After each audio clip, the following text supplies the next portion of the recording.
Nothing to worry about. So let's just establish the ground point. What's this government? What's this inciting event, right? And what's this corporation? What's this have to do with the cargo? Does the cargo belong to this corporation? Mm-hmm. So we know that the cargo belongs to the corporation. The corporation is a giant, like it's a mega corporation holding a lot of economical power, whether it be in. Let's make it McDonald's. We could do a cyberpunk McDonald's. That'd be fucking hilarious. It would be hilarious, but it also would not be like too far-fetched. Yeah. Because fast food is like really gaining popularity, especially with the diminishing class structures and everything. And this potential thing, maybe it like resolves world hunger or some shit. I don't know. Yeah. Will it resolve world hunger? If it resolves world hunger, at it's a not price. really. Who knows? Yeah. Anyways, this is all food for thought. So, okay, a corporation like McDonald's would be kind of cool, though. I think it'll be interesting.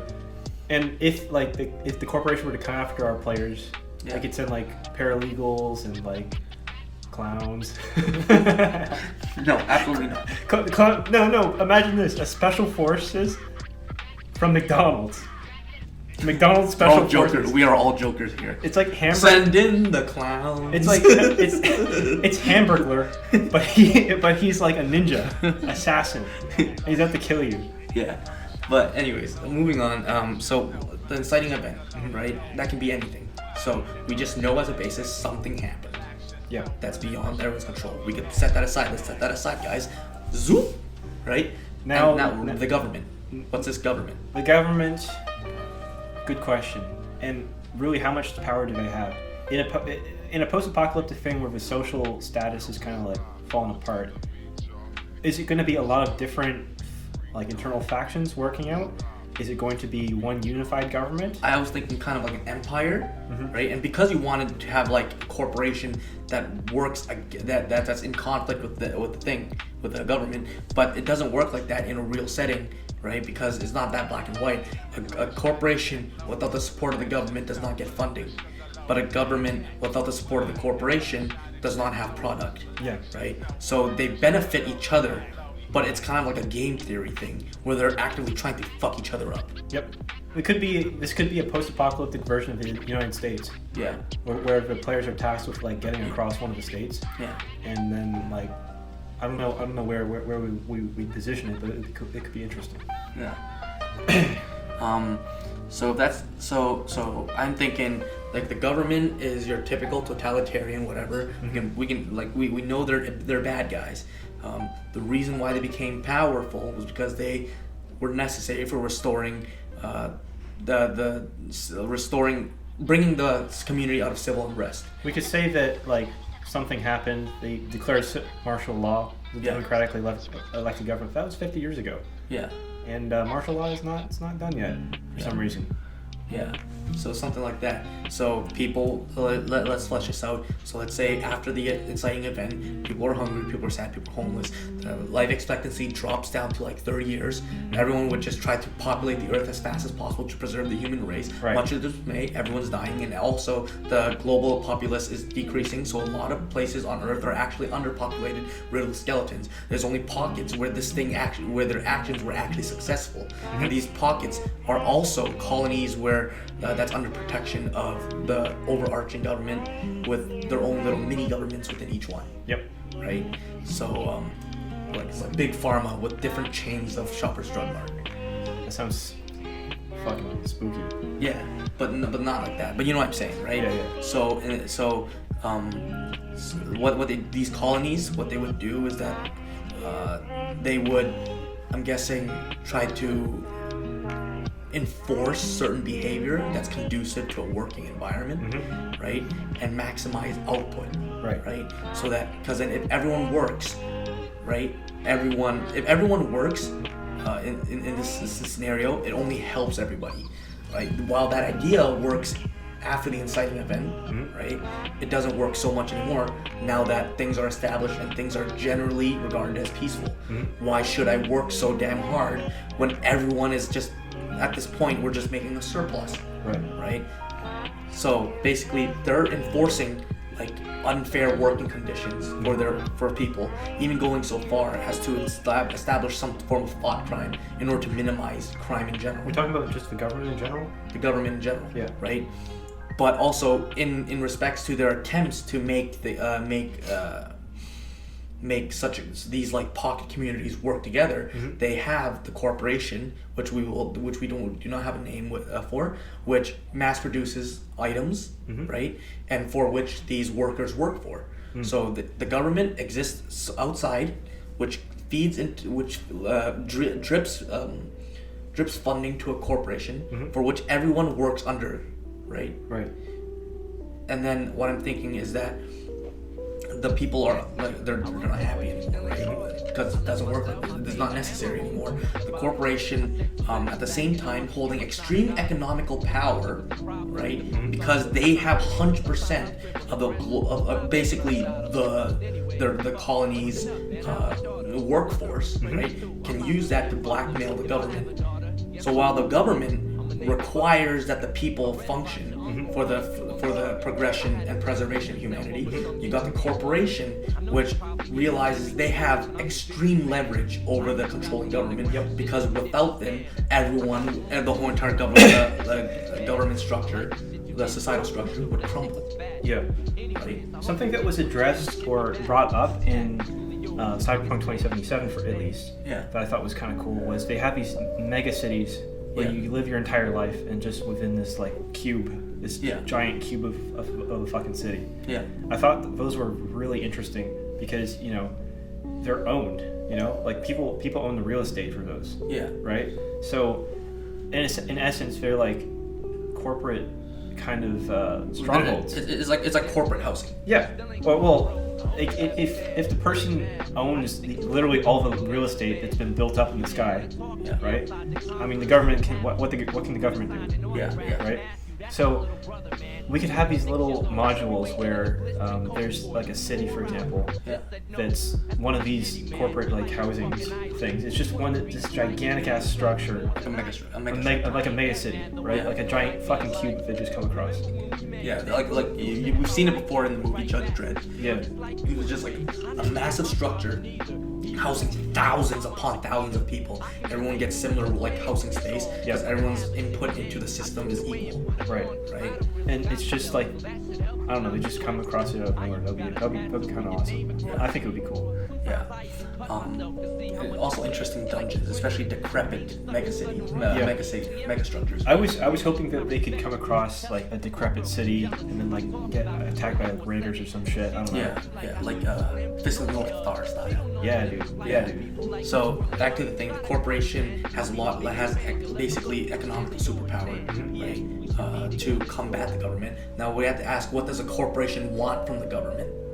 Probably just at this point it's like, more than just money. It's literally power at this point. It's literally so you're saying it's like a power tug of war, where one is trying to wrest power from the government, be like, no, we have all the power, especially in this like whole entire like this structure that we have like built, right? So we should also have a say in controlling the people. That's always what it's like. Whereas the government is like, no, we started this, we're keeping the power. Or alternatively, it could be something as simple as like they have a falling out. Yeah. Right. So maybe it wasn't necessarily to get power at first, but there's like some sort of policy divide. Yeah. Or there's a super divisive thing. Like maybe government wants to raise taxes because it, has to deal with a lot of shit. Yeah. But, corporations. But in neither cases are both governments working for the people anymore. Yeah. Yeah. Right? People. But they're working for the people in the broadest sense that if both were to stop cooperating, everyone loses. In apocalypses, it's almost the people never win. Yeah. The people never win. It's always people are suffering as a result of power or whatever. Yeah. Which brings us to our third party. Yeah. Which would be rebels. I don't know what their philosophy would be. Anarcho-syndicalists, anarcho-capitalists. Yeah. People that are just anarchists in general. Yeah. They would be the third faction that would be competing for the player's interests in this case. So we've got. So let's kind of refocus what we were saying. We have this world where we're post climate disaster, maybe a meteorite or something that happened. We've got these little modules where We've got they need porters to take things between like pocket communities and whatnot. either pocket communities or those giant like corporate structures. Yeah. Because the infrastructure has kind of like gone to shit. Yeah. So they need people to wash those out, and in the struggle for this, what's left of America, let's say, they have a feud between an alliance of corporations, mega corporations, Yeah. and what was once the U.S. government. Yeah. In order to try and help, at least ostensibly, Yeah. to help people, we could have another faction. So these could be politically aligned revolutionaries, for Yeah. example, your standard Marxist-Leninists, Yeah. people that are interested in overthrowing the hierarchy of powers, anarchists. But we could also have people that are just not as morally well-defined. For example, we could have a cult or a religion. Yeah, but this would happen outside of the confines of these cities. So I mentioned before, outside of these cities are basically wastelands. Yeah. People always find a way to thrive, kind of like the Mojave wastelands after in Fallout. For example, there are the cities, but there are also raiders outside of the cities, Yep. making use of what happened, whether it be eating mutated animals or raiding these mega structures for things, or having like a man on the inside levying food and stealing food whenever they can and delivering it. And that would be kind of raiding caravans. That would be kind of like another faction, like the raiders. Yeah. Or people that are raiding. Well, then we have to talk about sub-factions, but we're just going to call them like the raiders, yes. Yes, but in this case, I was talking about a movement or an actual movement that was fighting against both corporations and government for ostensibly the betterment of the people. Yes. I think figuring out exactly who or what their But in the objectives are- broadest sense, even the rebels are technically raiders. They exist outside of these bubbles Yeah. because they refuse to conform to these bubbles.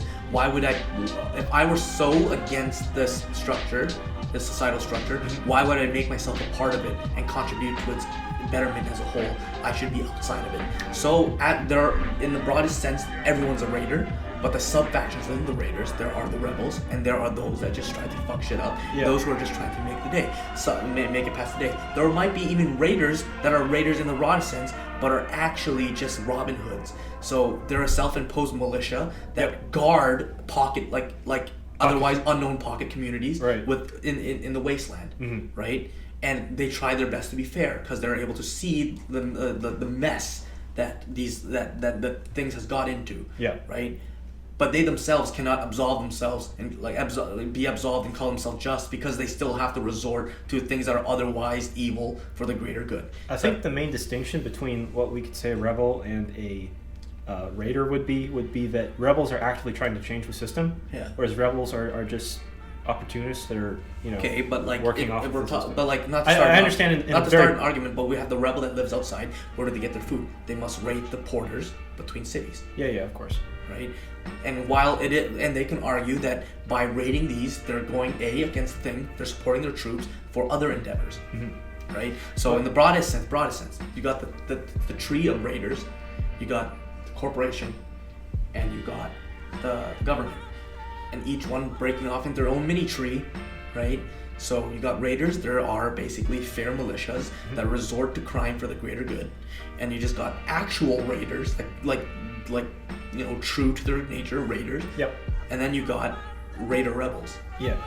Well, I thought the distinction would be kind of important because this cargo that we're Yeah. talking about could be so important that the rebels are after it too, Yeah. right? Which adds that third distinction. So raiders would kind of not, they just see this as like, oh, this is a food caravan, whatever. But the rebels are organized Yeah. and they're coming after it. And by definition, they're coming after the players, right? So in an interesting way, we could turn it that perhaps the most morally good faction, quote unquote, will be the ones that they're initially fighting if they so choose. Yeah. Or- But what here I just had a thought. But what if none of them were actually morally good? Yeah. Some are only morally good on the surface. For example, what if this cargo was a construct of the rebels disguised as a cargo of the corporation? What do you mean by so They create something to pass off as something from the corporation. they're being delivered? So the corporation delivers it Right. to sabotage both the corporation and the government. That could So be interesting. it could be a virus, right? Uh-huh. But this virus was created through dubious means, such as a sacrifice of a megastructure to collect all the consciousness of all the suffering of everyone in that living in that living Full Metal Alchemist in that Jesus living Christ. area, Yeah. right? So through the suffering of as a test set, the virus is able to understand what is not good Yeah. and what is good by having a test set, a biased test set against, like, to know what is not good, right? Or a And- rogue AI that just like is designed to fucking just destroy everything in its path. Well, yeah, but like I said, this thing has to be like rogue AI. Fine, it destroys everything in its path, right? And from it we can rebuild. But that's not enough to actually make a player, upon discovery of the true nature of the cargo, actually change the philosophical alignment. So what I was thinking, right? Not to like debase anything you're saying, but like this AI that was built off of the sacrifice of like large group of megastructure, all the inhabitants of a megastructure, right? This AI using the suffering as a test set to come up with its own answer, right? And if that was to be injected into the government like computational servers and everything, whatever, it would by itself alter the nature of the way things are run and make it so that the way things are run is outside of the controls of the corruption of people. The thing is, the players do not know this. Yeah, they just know. Yes, They may know now. they may know now, but that is always subject to change, Yeah. right? I'm saying it because we're building the world, right? Right. Even if we don't use this world, it lets people understand what it takes to build the world. Yeah. Right. Into a functional, cohesive D&D like setting. The player, upon not knowing the nature of this thing, would say this is necessary in order to save the world. But if they were to learn the nature of said thing and be like, hey, the rebels are not much different from the things we're fighting. Right? What kind of greater good is the sacrificing of thousands of people? Right. Right? It doesn't work like that, right? So then that could change from someone who thinks they're fighting for the good, the morally just in every way, be like, hey, this is messed up, Right.